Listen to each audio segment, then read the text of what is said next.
Mi vecino ronca en idioma alienígena. Y no es broma. Vibra la pared como si viniera Godzilla. El ronquido empieza como moto vieja.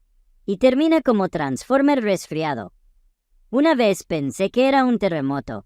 Pero era él, soñando. Y un día, su ronquido fue tan fuerte que mi celular se desbloqueó con reconocimiento de voz.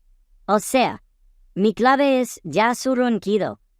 Y cuando me pude dormir su ruidazo me hizo soñar que una nave me llevaba. Me desperté abrazando el control remoto y diciendo, no me lleven, yo solo venía por pan. Desde entonces, duermo con audífonos y un pasaporte galáctico no sea que me lleven los extraterrestres.